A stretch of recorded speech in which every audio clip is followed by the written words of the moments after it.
Well, we're having to adjust to being back around other people, and this can take a toll on our mental health.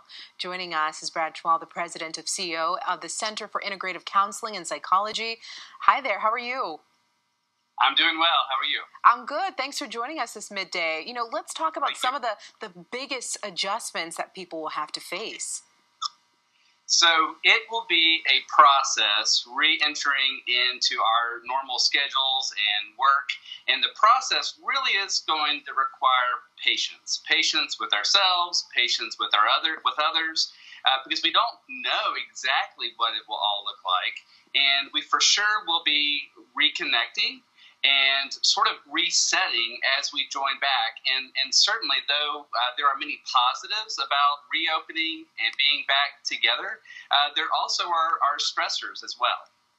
Dr. Brad, I think a lot of us want to get back to normal, but then we think about all of the health hazards and social distancing. How do we maintain that and still maintain a normal life?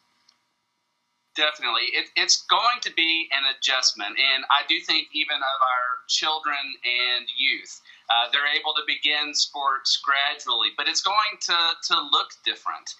We also are going to see some of the issues that have been developing during shelter in place coming to light. So I am thinking about children and the stresses they've been facing. So important for those who are caring for children to be in tune to those mental health needs. And bottom line, any adjustment causes stress. And so we have been going through so many adjustments, and they are going to continue.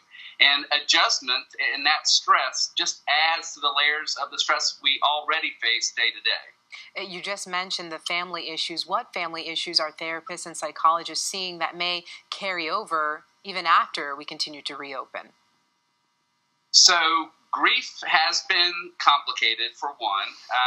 As we have lost loved ones, we haven't been able to grieve together. Also, relationship conflicts may have intensified. And then you add to that financial stressors that may be there that also causes relational conflict and stress. All of that does impact the brain, and we need energy to process and to adapt and adjust. So really, our therapists at the center are focused on this next wave, not a next wave of COVID-19, but the next wave of mental impact on what we are having to adjust to. So complicated grief, stress of managing day-to-day schedules, adjusted schedules with our kids, right, and then also those relational conflicts as well. Before we go, you speak to anyone and you say, hey, how are you feeling? And some will say, I'm feeling down one week and good the other. What are some mood-boosting techniques that we can kind of work on? I would say, as I always do, focus on the moment. Have realistic expectations for yourself. I hear often people thinking, I should have been doing this, I should do this. Have realistic expectations on yourself.